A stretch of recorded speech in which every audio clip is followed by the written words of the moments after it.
Right, and just, yeah, we'll stop and start as we need to. Okay, it's up and running again. So you're talking about biostatistics, how many students you've got? Yeah, so it's grown from around 50 students. Last semester we had 140, and this semester it's sitting at around 100. So it's pretty healthy enrolments. I'm the only lecturer on the course, and so I manage everything. Yes, fully online. And that's been a particular challenge with the course, because traditionally the students, they're postgraduate students, a lot of them are international, and they typically come from countries where, I guess, more traditional forms of education are quite common, so technology integration is not a really large component of what they're used to. So the online course it can be very intimidating for them. So over the last couple of years, been trying to improve the course in a way where I give them a new learning experience, something that maybe is even better than face-to-face. And I've sort of hit the limits of what I can do in terms of content development, and now I'm really seriously thinking about how can I improve the way that I interact with students and what information can I gather about my students and feed back to them to enhance their learning. And because it's online, obviously a lot of behaviours and activities and data is collected there that I don't think I'm using very well or at all, mainly because maybe I don't have the time, or maybe because that data's hard to get out and use, or maybe I just don't know how to do something. And yeah, so this idea of learning analytics really was very interesting to me. And I had a look through some of Blackboard's features, so some of the examples that are online at the moment through RMIT. And so I think it was the retention centre, I think, which tracks students' engagement in the course, so their movement through assessment, access history as well, which I think is really useful. So, and you can set up alerts, so if a student hasn't logged in over a week, you know, to maybe send them a little email reminder to say, you know, you got some assessment coming up, make sure you're working towards that goal. But it also allows you to open up the conversation with the student, so maybe if something's going wrong with the student, they see that email and they feel obliged to explain why they haven't been engaging in the course. And that's a great way to start discussions around, like, do you need extra support, do you need special consideration, you know, where do we go from here? And usually the students are preoccupied with another course or a piece of assessment, and I'll send an email back saying, assuring me that I'm going to work on it this weekend. You mentioned that you know, you'd send an email to students reminding them or touching base with them. If you've got 100 to 140 students, how do you manage it? How do you? Well, most students are progressing fine. So I think the last email, so I have an event set up in my calendar, so at the start of each week I have an alert that will check. So I'll go into the retention centre, I'll check the students who are at risk, and then I'll follow up with them. I'll look at it and see what is the main reason that they've actually been flagged. Usually it's just access, and I'll send an email just saying, you know, I've noticed you haven't logged into the course in quite some time. You know, please let me know if there's any issues. This assessment is due soon. It's important that you keep progressing in the course so that, you know, things don't get on top of you. So that email, is it personalised? Hey Fred, hey Jack, hey Lisa, hey, or is it? No, it's just a generic alert. So it explains to the student why I've sent the email to them. And it comes from Blackboard? Yes, but it's BCC'd. Yeah, so no one sees. Because it identifies, you know, maybe 24 students that are at risk, and my previous emails have been about 25% of the course that haven't been accessing Blackboard on a regular basis. So you BCC them, and then the students will get that alert, and you're hoping the students that are, you know, having some problems, they'll go, oh, well, I sort of maybe need to follow up and address this. So, and it's better. In the past, I haven't done anything. I've just waited for the student to contact me, and I obviously tell them at the start of the course that if you need help, to contact you. But a lot of students won't do that. A lot of students will traditionally leave things to the last minute. Okay, so if you send out the email and saying, hey, do you need any help, what sort of response do you get back from the students then? It's like it's either no response, so it's early in the semester at this stage, so I expect probably half of those students at risk to unenroll by census date. So there's typically the students who have maybe over-enrolled in subjects and they're just trying out to see which one they will do. So a lot of them will disappear, and then the other students, they're the ones that I will get concerned about. But it's early in the semester, so a lot of these students are maybe have enrolled and preoccupied, maybe haven't sort of fully engaged in the semester to start with. Yep. But it's going to be interesting to see how things change as larger assessment approaches. I'm pretty interested to see how the system works. And what do you expect when the big assignment comes? Do you think that then people who are going to drop off will disappear straight away? I think what I'm going to see is that the retention centre will start flagging a lot less people because they'll be seen to have been, logging into the course to frantically do that assessment. But afterwards, it will, help highlight students who haven't performed, at a satisfactory level, and that again will allow me to approach those students and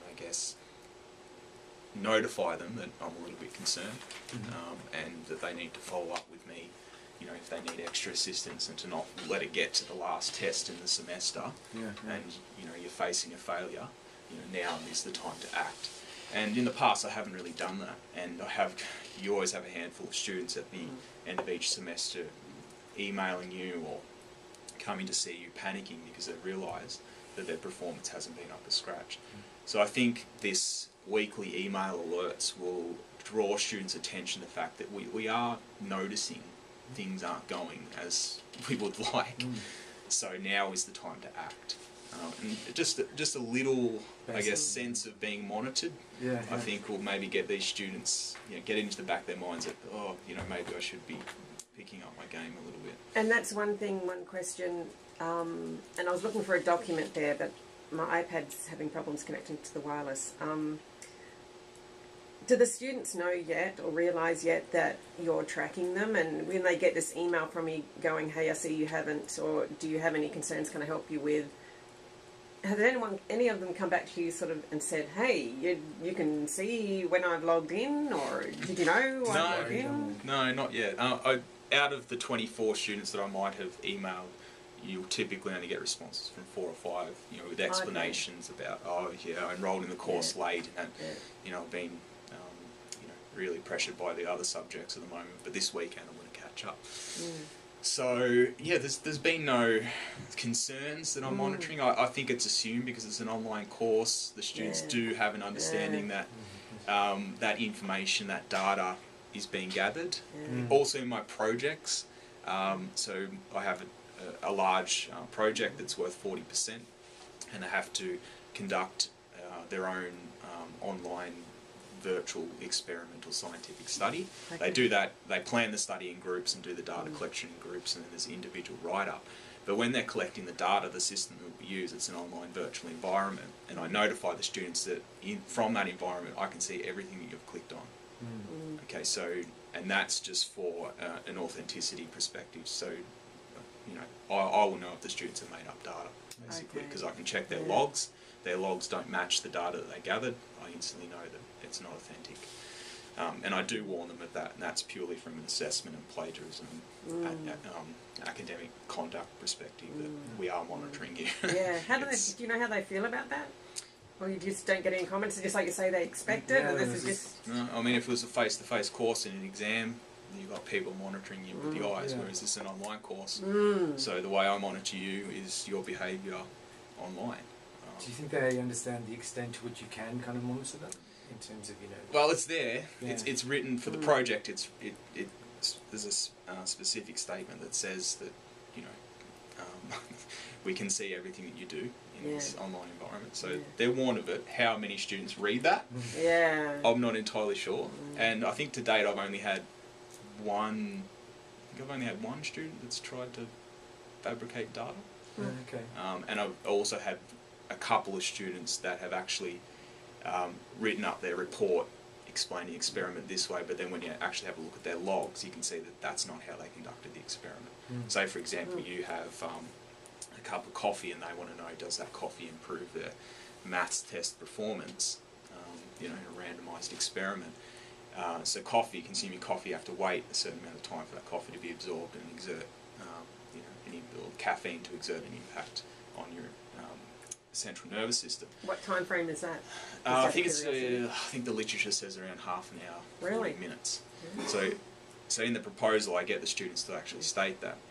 So with this, with the logs of the students' behaviour, I can actually see when they clicked to give the coffee to the virtual participant and when they clicked to do the maths test. And this student that I had, this student that I had was only waiting a minute, or not even a minute. He was basically waiting for them to drink the coffee, which takes about a minute of time, and then bang, straight to the maths test for all of their subjects.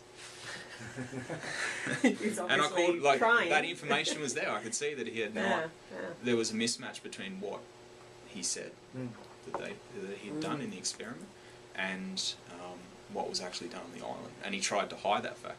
If he had said that he waited a minute, okay, I probably would have been less harsh in terms of the feedback that I gave him, because I was quite assertive with the students, saying you haven't conducted the experiment correctly, okay, and you can't reward that. It's good to have that feedback though, isn't it? Then you can see straight away exactly what's kind of happening and see where the problem lies, because you can monitor it so easily. Exactly right. And we, particularly with online learning, we do have a lot of concerns around I guess authenticity, and it's systems like this that we can actually monitor student behaviour. And if something as complex as a project, it's very unlikely that they're going to get other people to do it for them, because who would do that? Because it is such a complex and involved process. So and having that monitoring there is incredibly handy. And your students in this course, are they based in Australia? Yes, they're typically onshore students, international onshore. Okay. But I do usually have a couple of students who are travelling overseas while the course is on. Not a lot. Okay. And it's something that, I hope we can, as the universities changes, hopefully the new Vice Chancellor, there is going to be a push for more flexibility in the programs, so that students will be able to go offshore and maybe do a course overseas, but then still be enrolled and finishing their courses online at RMIT. Yeah, it makes sense. It's something that the universities are, and also all of the Australian universities are trying to increase global mobility. But a lot of the reason I think that students don't take up those offers is because it does impact their onshore course delivery. So the online delivery is a really great way to get around that.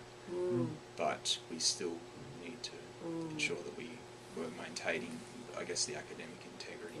And the quality, I guess, as well, and the transference of one course back to the home campus, you know what I mean, or the home university. That I can go University of Phoenix, I can go Walden, I can go Open University UK, and it still meets that criteria of RMITs. But can't you do that already? You can do that, but in our school, in mathematics, one of the problems is that a lot of the other universities that we have agreements with don't actually offer advanced level mathematics courses. So it's very hard for them to travel overseas and get a course that contribute to their program. Well, why can't they do a course? This is me just thinking out loud. Why can't they do a course online from another university and transfer it across? Like if I want to do an online course from Brown or Harvard, which they can. But the idea is that we want to send students offshore. So that physically offshore. Physically offshore, so that they can actually develop networks in other countries, which will obviously be great for our country in terms of employment and sending Australians out into the world. So that's what the government wants to do. But so the online delivery, I guess, will enable those students to be more globally mobile while still contributing towards their grades in their onshore components. So so that's what I want to do in this course, and it is set up in a way where it can be studied anywhere now, assuming you have an internet connection, Yeah. a reliable internet connection. Yeah. So all the software, we originally had software issues. There used to be a textbook with the course, and the textbook, if you're in the UK, you can only get the UK version, and all the exercise numbers, page numbers are all out of whack. So you're trying to communicate with these students about, look at this page, this section, do this exercise activity, and they're saying, I need to check which one's which because we've got different numbers, and it was creating all these nightmares. Right. So I got rid of the textbook. What are you using now instead? My own online notes through Okay. Google Sites. So I developed a Google site for the course, Okay. and that's been great. My what was it? The overall satisfaction of the course jumped 20% in the semester. I got rid of the textbook. Yeah. Oh, when you go, okay. So dramatic improvement. You got rid of the textbook and then you changed, or you got rid of the textbook, changed all at the same time? Yeah. So it was a textbook that jumped, or was semester. it the Google site that made it jump? Yeah. So I had to have the Google site done to get rid of the textbook. Okay. So last semester the textbook, and then I spent my summer writing the Google site, and then implemented it the next semester. Yeah. And And so is it just kind of your basic notes of what's going, like lesson by lesson, or is it? Comprehensive notes, videos, multimedia, integrated applets. It's kind of like your own program in itself. It's everything. Yeah. It's basically a lecture delivered. Yeah. Not as a video recording. I don't believe that we should be using online videos to deliver lectures. I mean, it's still just a lecture. So they're all short videos, mainly demonstrations of computations. So if a student needs to calculate a mean in SPSS, as a video showing, right, how do I do that in SPSS? Okay. So and that was very important to me, that the notes were integrated with the technology used as well, because there's no point separating that in statistics anymore. If you're using your Google site, are you tracking or using any of the analytics? Yes. So this is very interesting. So with RMIT, we don't appear to have access to their analytics service. Yep. But surprisingly, and I think it's actually working. I had a look at the data last night. You can actually track an RMIT Google site using a personal Gmail address. So you've just got to use the tracking codes. Okay. And it seems to be tracking. It's tracking something. Yeah. Is it you, or is it your students it's tracking? It have to be my students. Okay. Well, it would also be tracking me as well, because if I access the Google site, then it views that as a session. Okay. Okay, but obviously my inclusion in there wouldn't be that great. Yeah. So the reason that I'm tracking at this stage is I want to understand when my students are actually studying the course content. Oh, yeah. Because this is an online postgraduate biostatistics course. So postgraduate students are really interesting people. They're typically got a job, so their hours are really unusual, and they're usually up to all hours of the morning studying for the course.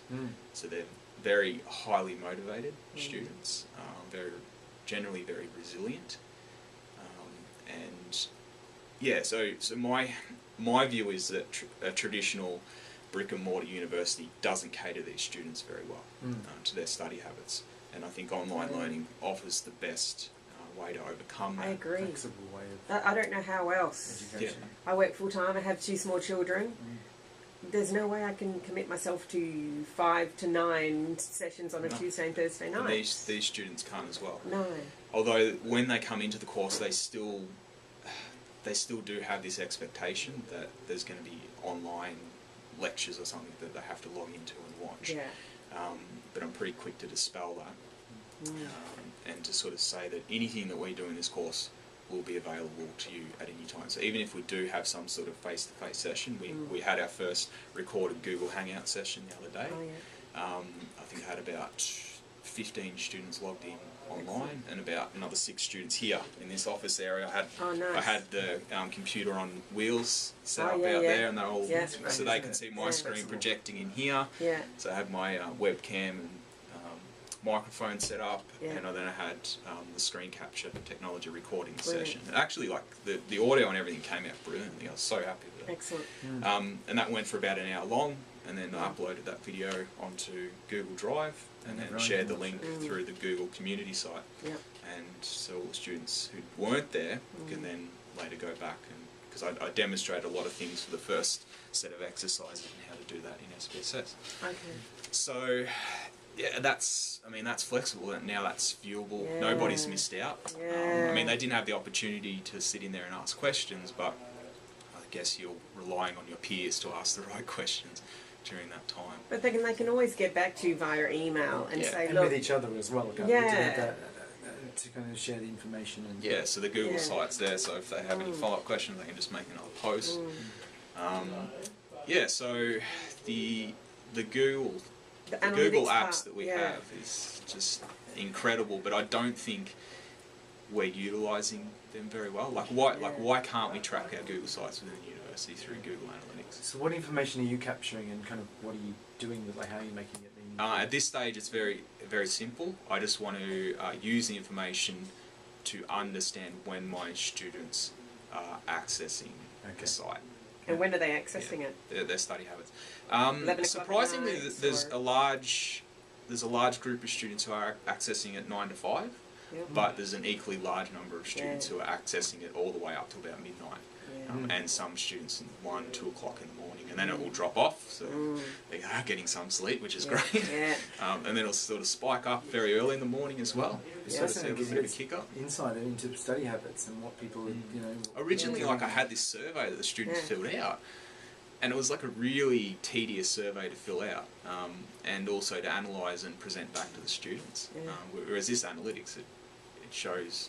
It's just tracking who's logging into the site. It makes it easy for everyone, and it's accurate. Like it's going to be accurate.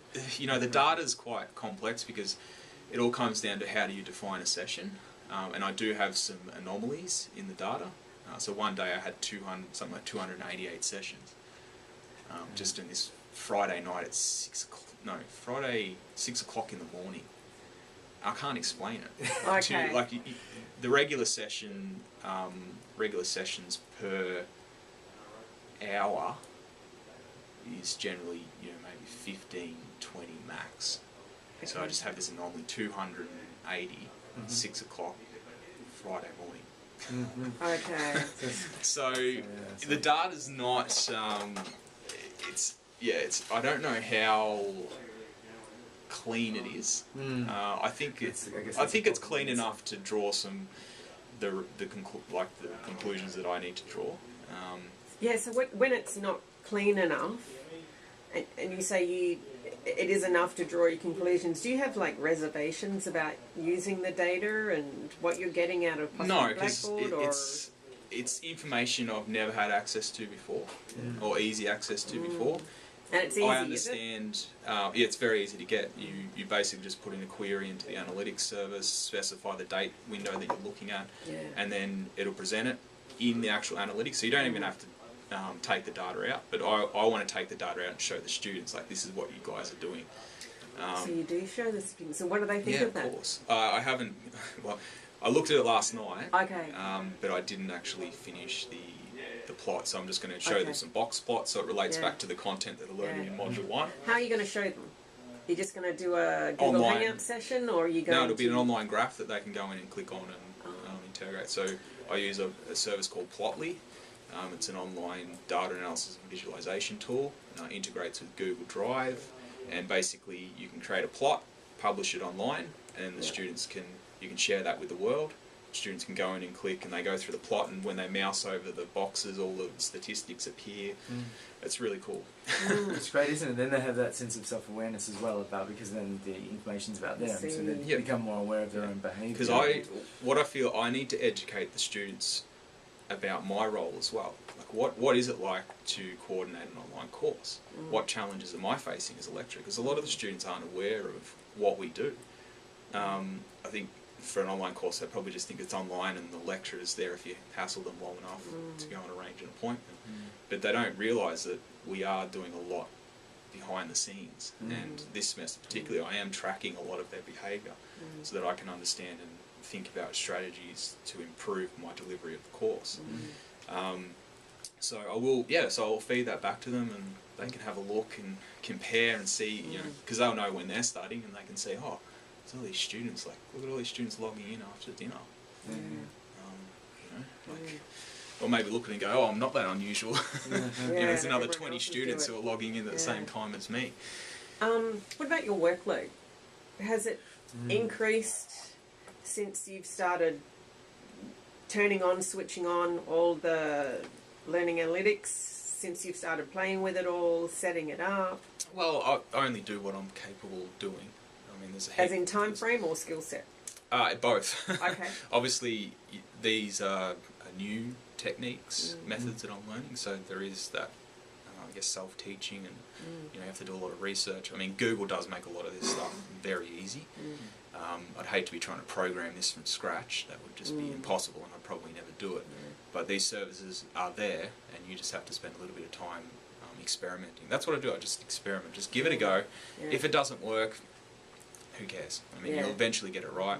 And the students are forgiving as well, so if you mess up a graph or something like that, and I have had that where the graphs have stopped feeding me the links, and the links become corrupt, and I mean, it doesn't matter. It's a learning experience. So you only do what you can manage, but I guess, if it's aligned to improving the delivery of your course, and it's just a part of your job. And I guess, if you see the advantage of using these methods, and how that can help improve your teaching and the learning of the students, then it doesn't come into question about whether that's increasing your workload. It's just doing your job in a different way, and maybe a better way, and a more effective way. So that's helpful. And who taught you to so when you're first playing around with everything and you kind of looking up about learning analytics and things, how did you get, what was the most useful information to kind of help guide you to turn this on or that on? Was there anything in particular? So I started with the Blackboard stuff that was provided by RMIT, so I thought that's a great place to start. It's already sitting there, it's already well developed. So I started using that, but then I started to get other ideas, particularly I use like the Google apps a lot. And they've got these fantastic things called forms. They've got plots which can dynamically update based on new data arriving. I use Google Sites. So it just got me thinking, well, all the data's there. It's just about me making the decision to actually collect it, and then going to the effort to use that information and feed it back to students. So, I guess it was... so you just start with something small, okay, but then it quickly, you almost get a little bit addicted to it, and going, what other data can I get? Or you see something, I really want to do this. I really wanted to understand when students are accessing the course notes. Okay, so I could survey them, alright, but surveys, 50% response rate, it's tedious to fill out, and it's only as good as the day that it's filled out. So a week, 2 weeks later, it's already out of date. So how could I do that? And then I looked at Google Analytics and go, oh, this is actually tracks like, the IPs pinging the site, accessing the site content. So it's great. I don't have to survey the students. I can monitor them. Well, I can't monitor them individually because I can't identify the student, but because the site is behind RMIT's network, the only people getting access to it are people who are authenticated with RMIT. So I know those are at least RMIT students. Maybe there's some staff in there as well, because the staff can actually get access to the Google site. But I assume that it would mostly be students, and that's it's live. It's constantly being updated, so I don't have to worry about reapplying the survey. Don't have to worry about it getting out of date. And eventually, at the end of the semester, I want to actually take the entire timeline of access and then put in the graph, when assessment was due, and sort of see if you do sort of see spikes, before that assessment and when the students are accessing certain material. So there's a lot that can be done with that data that I'll sort of think about at a later date. There's a tool that's being tested right now that you may be interested with, and I'll talk about it later with you as well. It's called Blue Pulse. Have you used it? No. Seen it? Okay, it's an online automatic instant feedback tool. For example, if you said you've got a Blackboard course and you said to your students, how was today's lecture on statistics, they will click and you will get the instant feedback. Yes, I enjoyed it.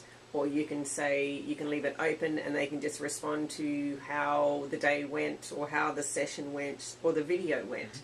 So instead of waiting like towards the end of the week or after the CES data has come in and then make changes, you can make changes on the fly. Because if the session on Monday, students had lots of questions about section A, then on Wednesday when the class is again, you can say, well, look, I see on Monday you all had lots of questions about Section A. Let's just take a look again at Section A. Yeah, I'm doing something similar. I'll give you a quick look. And it's being trialled right now. It's being trialled with Andrea Chester. Do you know Mark Lee? He's psychology as well. No, I don't know. I can send you the information on it, and I'll give you the link for the website as well. It may be something you might be interested in taking a look at. Yeah, it sounds, yeah, definitely. I'll just show you what I'm doing. So I have talked to you previously about the self-efficacy. So because my course, the students are progressing through it at different stages, so not everyone's in sync. So it is, yeah, very asynchronous. And so the course is broken up into modules. So I want to know at the end of each module how a student's feeling about what was covered in that module. It's similar to, you know, getting instant feedback about a lecture or something that you just delivered. So I use Google Forms to collect that information. So for each module, I have a self-efficacy form set up. Okay, so if we go to module 1's pretty straightforward. I'm not expecting a lot of students to have trouble with descriptive statistics and plots, but you know, you got to start simple. Exactly. So the form is embedded at the end of each of the modules. It's not even up here. It's here. So this is the course, the Google site. So let's load the networks. No.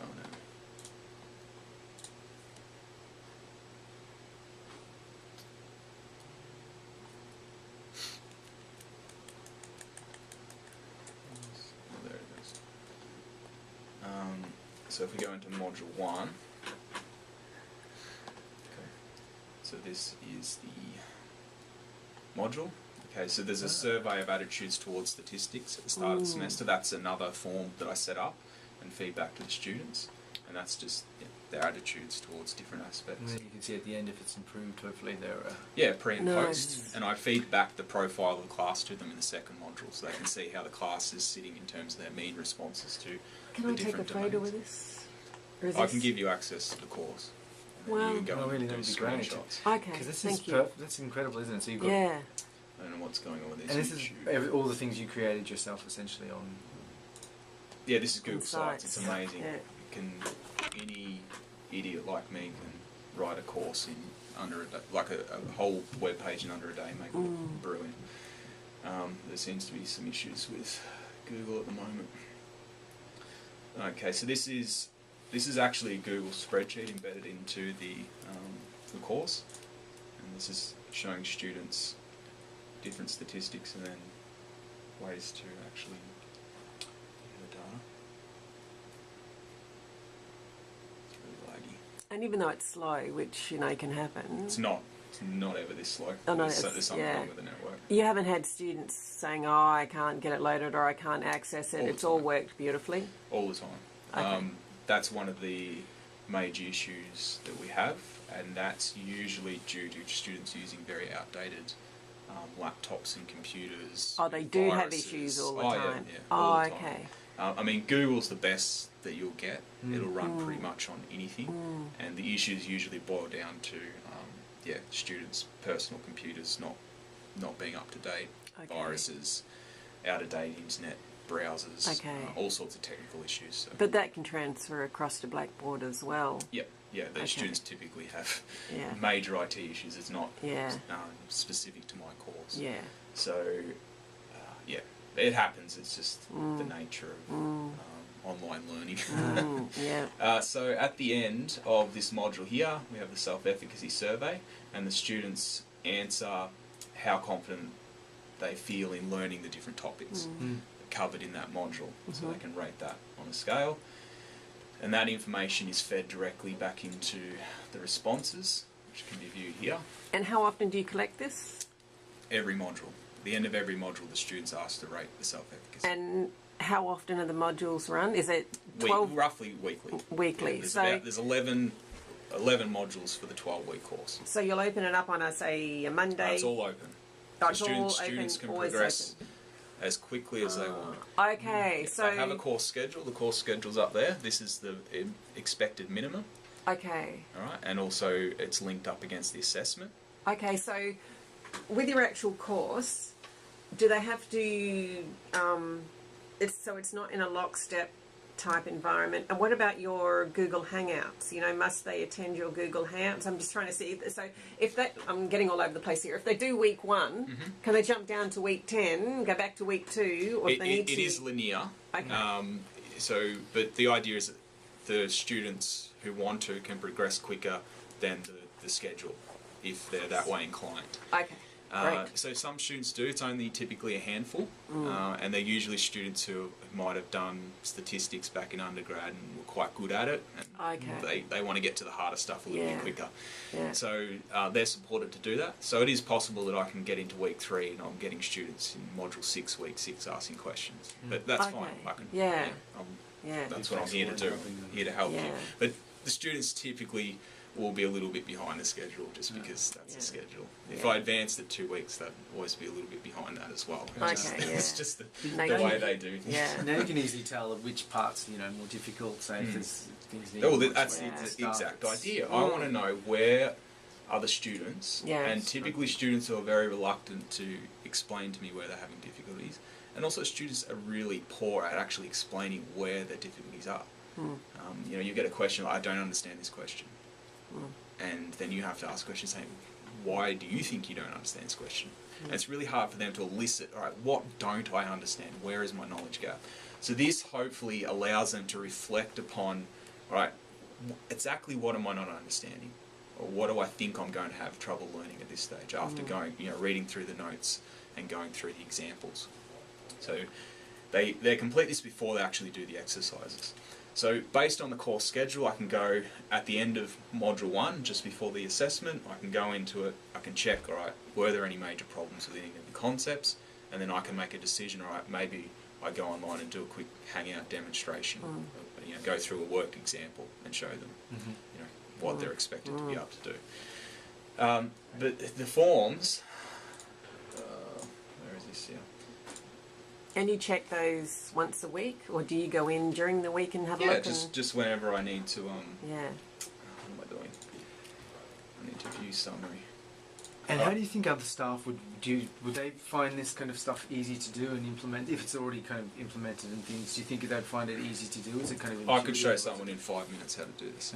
Okay, but your level of expertise. No, this is easy. This is really easy. I know, but still, your level of expertise is here. If you had someone who is not familiar with online learning, hadn't really gone into Blackboard before, hadn't set up a Google site before, is not technically savvy.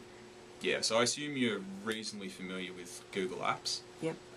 If you're reasonably familiar with Google Apps, I could show you how to do this in 5 minutes. So you get a basic form embedded into almost anything in a very short amount of time. Okay, so Google is still having some problems here. Oh, here we go. Alright, so this is what the students have access to this. They can view this immediately after filling out their responses. Yeah. Can you track the students going in, and do you know if the students actually go in and look at it? It's anonymous at this stage because I don't want the students feeling that I'm tracking their specific responses. I could quite easily make this identifiable. I just put in a requirement that whenever the data's entered, it tracks their student number. Okay, but can you tell how many people or how many students have gone in, not knowing who has gone in? Can you see, I mean, having done this and set this up, have you had enough students go in and take a look at it to make this worthwhile for students? I can't tell if a student has actually looked at it in terms of the summary responses. But I know how many students have done it. So 59, I've got about 100 students. That's a really good response rate. Exactly. I'm really happy with that. Yeah. So the students are obviously seeing it in the notes and they're filling it out, which is great. Yeah. And then they can see straight away how well they know the material and everything, if they need to go back and go over things and stuff as well. Yeah, so they can That's so straightforward. compare their results to how the rest of the class. So and think if you're a student and you get to this, you know, I know in the second module they cover Bayes' theorem, which is, you know, it's not a trivial formula to learn, really handy. And you can sort of see, so if a student's really not confident of that, just going in and saying, oh, I'm not the only one, you know, it can be quite reassuring, and then they can go, oh, well, maybe we can go to James and ask him to give us some, you know, some more guidance on the topic. But you can see here all these distributions are quite skewed towards high confidence, which is, we're expecting to see that because these are really introductory. You know, the first module is very gentle. Right. Okay, so I think the worst item here is the stem and leaf plot, surprisingly, because we don't use stem and leaf plots in scientific communication anymore. It's a really introductory topic, and it's just to get students familiar with linking data to graphical displays. So yeah, so I've actually had a lot of questions about that in my Google community site, and I've also promised the students that we'll sort of follow up with some extra notes before the first test as well, so they can get a little bit more practice with working out those problems. So if you've got Blackboard and you've got Google, you've got all your documentation, resources and everything in Google. What are you doing in Blackboard? Assessment. Purely assessment, and that's it? Yeah, because it's obviously has, you know, it's backed up, it's secure, it's what the university endorses. So basically Blackboard's sitting as the gateway to the course content, okay, and also managing the assessment. All of the assessment projects, exercises and tests are all delivered through Blackboard. So if you're just using Blackboard for the assessment items, you're tracking in Google the time that they log on, the day when they last. So that and you're using all of Google for the analytics and not so much Blackboard, right? But I'll use Blackboard analytics to track when students are actually accessing assessment. Okay. Yeah, so it's not ideal, but there's certain things Google can't do and probably won't ever do. But it works for you, obviously. Yeah. Yeah. Do you know any other staff who use similar things like this, or not really? No, I don't want to meet them. Yeah. That's the thing, if you could. So what happened in my school, I was someone who really pushed the online course development side of things, and then our school made a commitment to flexible delivery, so increasing the number of courses that can offer flexible delivery, and that they used what I'd done in biostatistics as an exemplar of how the school needs to move to an online presence. So that's what I mean. It's sort of, it's hard being the first person to do things. I invested a lot of time into improving this course, and then afterwards, after school made the commitment, they got actual people to come in and help other lecturers do it. So who were those people who came in? They were just basically research research officers, just people who could do the heavy lifting. So here's the notes. All right, now get them into Google Sites, lay them out, and then get them back for the lecturer to check. Okay. So that they didn't have, because the lecturers were really concerned about the amount of time, and it does take a great amount of time to transition your course to an online for the first time. But I see it as an investment, because once it's on there, it's just a matter of tweaking and improving and adjusting things each semester. But it's always there. It's always sitting there, ready to go. Whether you go overseas to deliver the course, whether the student goes overseas to deliver the course, whether you deliver it fully online at RMIT, or whether you deliver it in terms of blended learning. I think that there are individuals like yourself who may be doing stuff. I know there's people doing stuff out there. Haven't uncovered it. Now that we're just not talking. That Learning Analytics Special Interest Group, I did sessions with Warren out of SEH. Yep. And we started gathering names. I have 70 names so far on this list that are all interested in this stuff. And so I'm just trying to think here. Interest or apply. That's what I don't know. Yeah. And I'm thinking, if we bring you out into the open, and all these 70 people start hearing about you and finding what you're doing, they're going to come to you and go, well, look, I've been doing this. Yeah. And it may not be to the extent that you've been doing or it. it might be way better and they didn't realise Exactly. that And what they're or doing they'll is finally actually... go, thank goodness I've made a connection with someone I didn't know who was doing all of this. So I'm thinking, I need to get you in the city and run a session, if you haven't done one already, and getting all these special interest group people into these sessions so they can start talking with you and exploring what you're doing.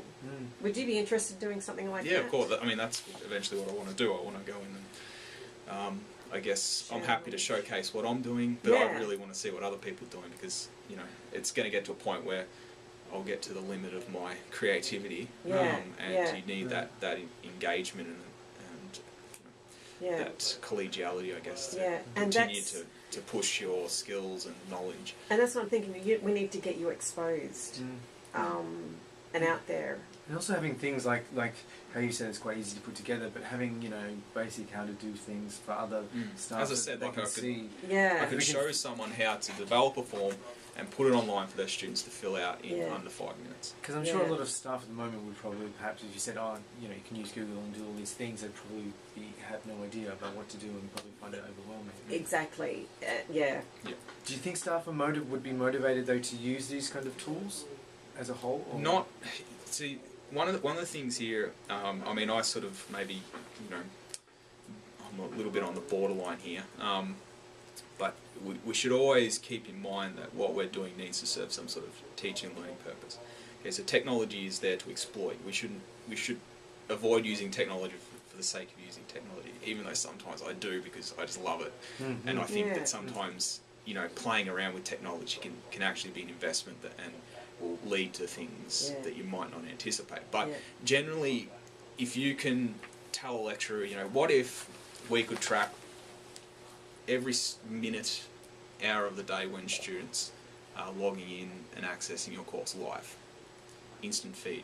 And what do you think the response would be to that? If they need that information, they're going to go, how can I do it? Okay, but the thing is, they've got to need it. It's got to solve some sort of problem. Give them some sort of insight that they might not even need. They know, but didn't realise that it's now a possibility. To make it a motivation for that. You know, we're talking about a focus group. Peter came up with the idea of, you know, as part of the LTIF, because they're still figuring out, you know, what our focus questions are going to be, is that if we got a focus group together and we asked them, what do you need from learning analytics? And they may not know what they don't know. You know what I mean? Do you need to know when they logged in? Do you need to know what resources they're using? Do you need to know when they've attended? Or do you need to know if they haven't logged in at all, what do you do then? That sort of stuff. We're talking about bringing together a group of people to try and exactly figure out what's that need that you're talking about, what's in it for me, that WIFM, for them to actually go ahead and use that. Because if you could like develop just like a massive list of, you know, things or I guess teaching and learning applications. So for example, in my case, you know, very simple examples, but you know, when are your students accessing course material? Would that be something academics would want to know? Yes. Well, particularly in online learning, that's something that I definitely want to know because I need to understand how to best support my students. So now, because I know a lot of students are accessing it at those hours, then I am sort of considering, well, how can I support those students who are studying, you know, at those unusual times? And that might just be a simple case of ensuring that maybe a couple of times a week I do go on, you know, after dinner to make sure that I'm, you know, answering their questions, so that they don't have to wait until the following day to get a response. And that can be factored into my workload. I can discuss that with my manager and say, listen, you know, I have online postgraduate students, so I might not be coming early in the morning. Okay? And your managers go, it's fine. As long as you keep the students happy, you can work whenever you want. So you're comfortable setting up those parameters which allow you to possibly check in on a Sunday morning or check in on a Saturday evening. Yeah. You know what I mean? Well, the reality of an academic job is that we all work weekends. And anyone who probably isn't going to get promoted anytime soon. It is a very demanding job, and particularly when you're teaching, you know, because that teaching is taking up a whole chunk of your time during the week, is that you do find that your research and publications thing do get sort of pushed to the weekend, which is really sad. But it's usually only during teaching periods. But you know, you do need to think of, well, in my case with the online learning, and knowing that the students are going to need support of a night time, maybe more so than they do during the day, then I can discuss that with my manager and come, you know, we can come to agreement that, you know, maybe I don't need to come in early in the morning. Do you like, this is not quite analytics, but do you let your students know that, look, I'm available between 9 to 5, Monday to Friday, not available Saturday, Sunday, you'll hear a response in 24 hours? One policy in my course, as you said, that you will be pretty much guaranteed a response in no more than 24 hours. Okay. Usually instantly. So and that's why I've moved to the Google community, so that's like a Google Plus service, because those posts come directly and sit in my inbox. Or folder, so that, and I can actually reply through my email and then post that back to the discussion board. So I don't have to go into Blackboard. Because Blackboard, I know some people say you can set up alerts through the email system. I haven't figured out how to do that at RMIT. If it's there, it's hidden really well. But I used to have to log in maybe 3 or 4 times a day to the Blackboard, only to discover that nobody's posted on the discussion forum. That's a couple of minutes in my day when I could have been answering a few emails. So that you add that up over a semester, that's a lot of wasted time of clicking and entering your credentials, only to discover that your attention wasn't needed. So I've got all my students now. I require them to be on Google, on the Google Community Service, so they have to opt in to that at RMIT. It's not a default service that the RMIT apps covers for students. There are some privacy issues around that. I have, last semester when I was trialling the service, I did have students express some concerns about I'm not really happy with social media, but I sort of reassure them that it only knows what you feed into it. So if you use it only to engage in this Google community, and the Google community at RMIT is hidden, so it's hidden behind RMIT's network, so no one from the public can actually see what happens in the community website. So I said, as long as you don't fill out any personal information about yourself other than your student, other than your name and your student number, which isn't particularly sensitive information, then that service won't actually know anything about you. But if you start feeding it, then it can actually learn more about you. So no one this semester has raised any issues about using the Google Plus services, because I do reassure them about that fact that I also I'm not a big fan of social media as well, like, Facebook and Twitter and things like that. I try to avoid it as much as I can. In class, or is that personally? Basically with everything. So I'm not really. Mainly personally, for professional, you can get away with it because your professional life is, particularly at university, is really sort of public. And if it's not public, you're probably not going to be a very good academic.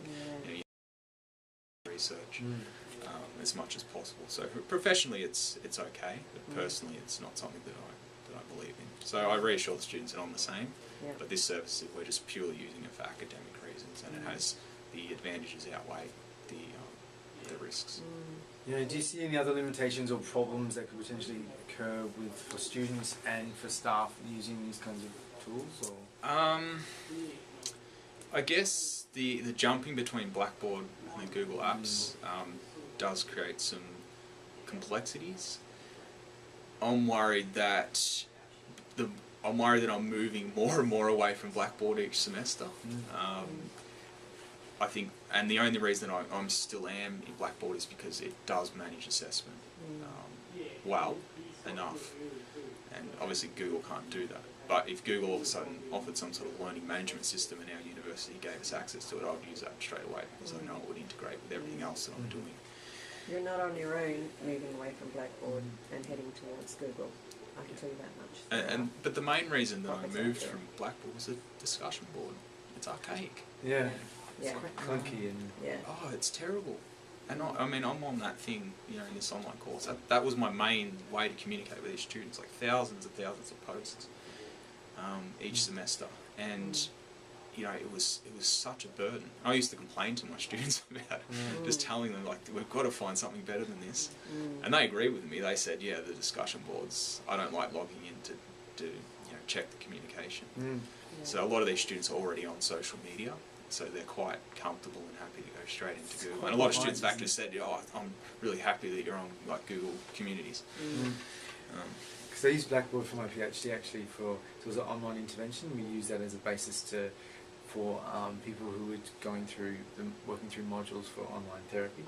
And same thing, the discussion board is just so limited. You just can't do anything with it. It's just when they're not flexible. It doesn't invite discussion. No.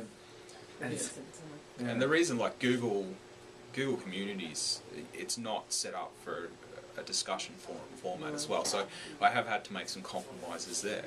But Google has Google Groups, which is like fantastic forum technology, but we don't have access to that at a course level. And there must be some reason that I haven't been made aware of. But each time this IT survey comes out, give us access to Google Groups at the course level, because that would be another thing that would, I think, embed better than the Google community side. But there are some advantages to the community, which I can show you here. So I've done this plotting competition this semester. These are the Plotly plots, and as you can see here, all of them are visible. Which is great. And I'm not here to, you know, to rip off Blackboard, but you can see that right there.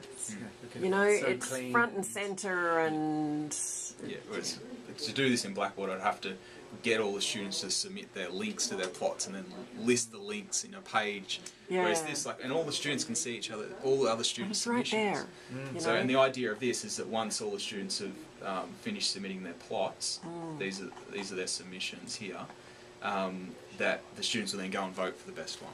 Nice. And the student who gets the most Google pluses on their plot, and the one that I agree with. Yeah, a badge. Are we talking a badge here? Well, the prize hasn't been discussed. But what I'm going to try is I'm going to try and get their graph actually put on the front page of Plotly, because I know the Plotly people. Oh, and nice. As a prize, and say your plot is going to be visible to the world Brilliant. for a brief period of time. So I think very nice. That is. And there's nice some great ones in here already. Incentive. But if we click on an interesting one, I don't think I clicked on that. Oh, this is Plotly. It's online, and you can see that it's interactive. Oh wow! So students, they have to find an interesting data set from the internet and then convert that to an online plot. Yeah. So this student here, they haven't cited their data source. Okay, so they'll get. So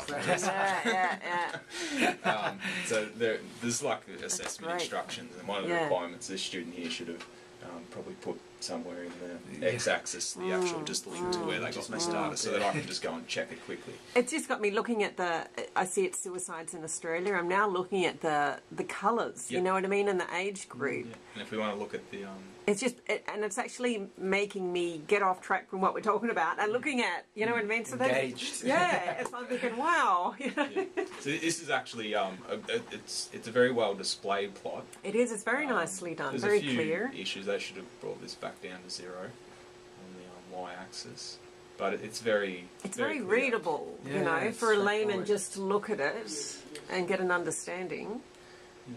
So all this data that you're getting from all the different students in terms of, so not this, but in terms of, you know, what they're doing and all that kind of stuff, because I just wonder what you can do with that. Obviously you get instant feedback for courses and stuff, but in terms of showing the usefulness of programs and stuff, about what I could do with it in terms of, say, for our project, but just in general as well, like to show how useful it is, if that makes sense, so tracking students and things. I don't know if you have any suggestions about all this. So usefulness from the academics' perspective. Yeah. Well, I guess it just comes down to, you know, how engaged in teaching and learning they are. I mean, the people who are very passionate about their courses will instantly see the benefit in little activities like this. and they might have something that they've always wanted to do but not entirely sure about how that data could be collected. But there's just, I guess, a lot of other people who just won't sort of be interested. But if you get those people who are really engaged in teaching and learning and give them some ideas, I think that will be a huge well, that's the goal. That's I think that focus group again, trying to delve down into, drill down what exactly. But also like focus groups on dealing with a particular problem. Like retention. Yeah, retention. Okay, so how can we improve course retention? Do you think academics are interested in that? Retention? The day-to-day coalface. Yeah. What if we can pull all of that stuff? Retention is probably an issue that program managers and maybe the deputy heads of teaching and learning are going to be concerned about. See, I look at retention in terms of, well, a lot of your students that enrol are going to unenroll before the census date. Okay, so we can't count them. It's just, that's natural. It's usually not anything to do with your course. Sometimes it might be, they might get put off it. It didn't meet their expectations, so they don't enrol.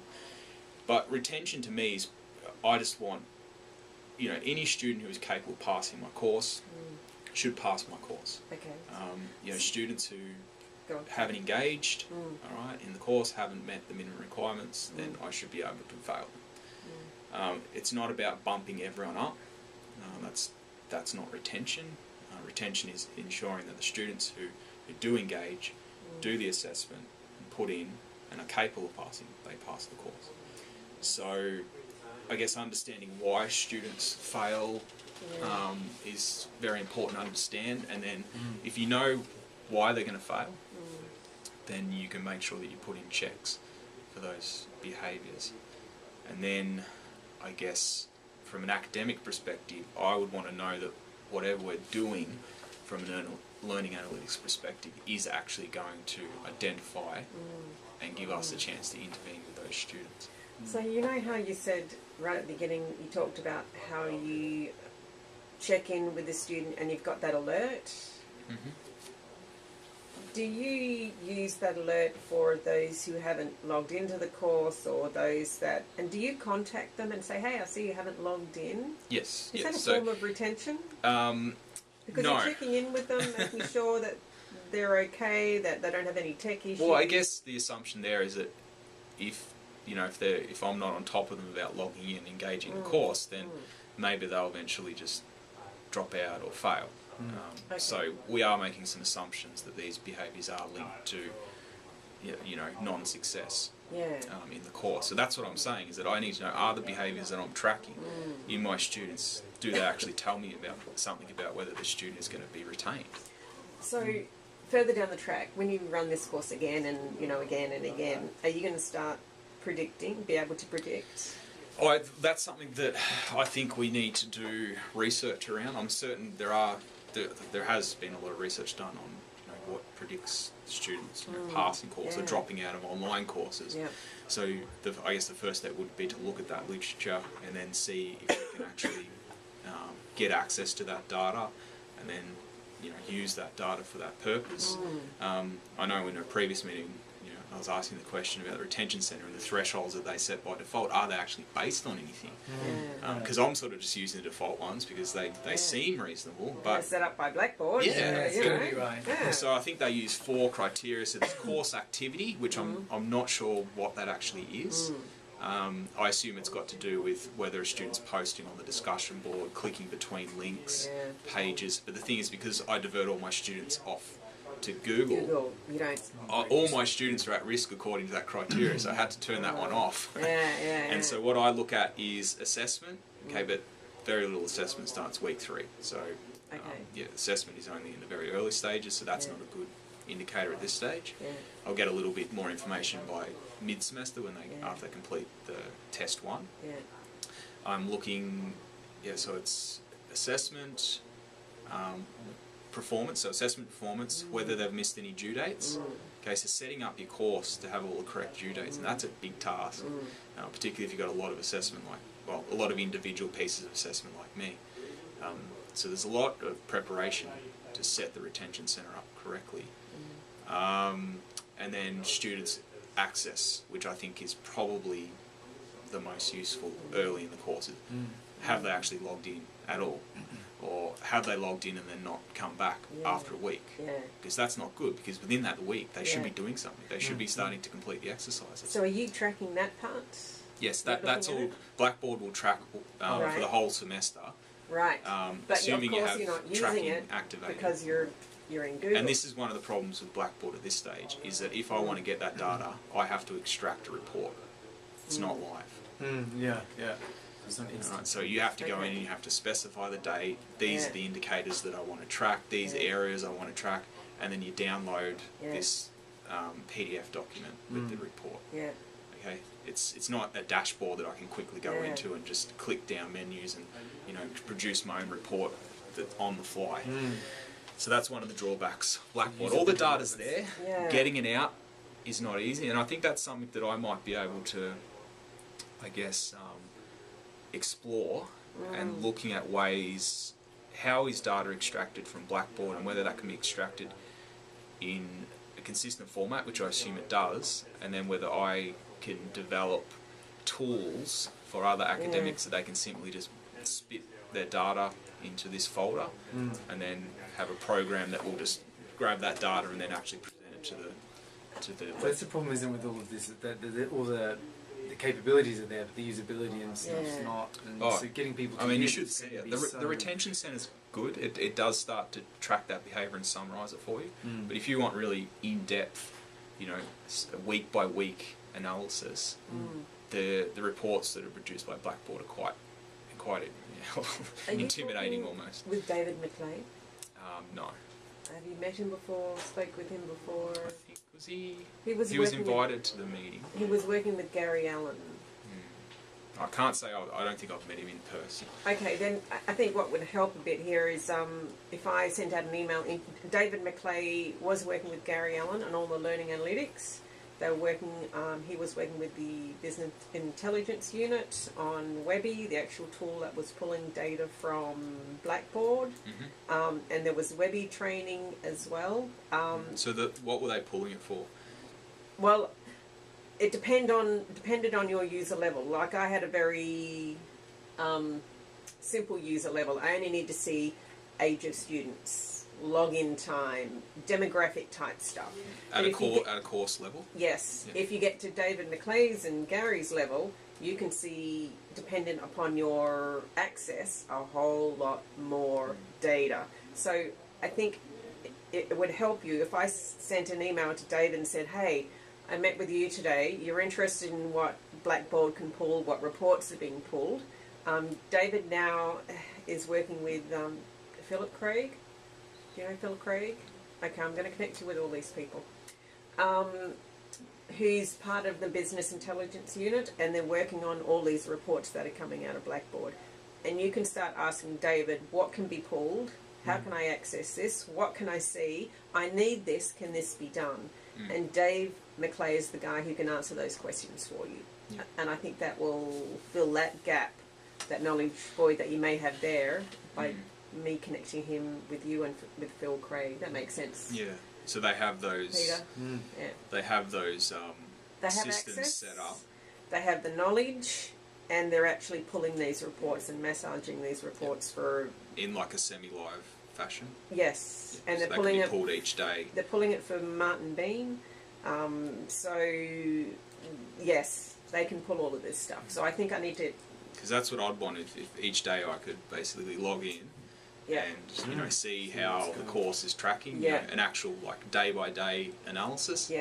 So all of a sudden I just see for 1 week students are just dropping off because the assessment's gone down. I can go, hey, wait a minute, guys, course isn't over yet, and I might make a post or something to get them, put up some new content and get them logging back in and re-engaging and just telling them don't take the foot off the pedal just yet. Okay.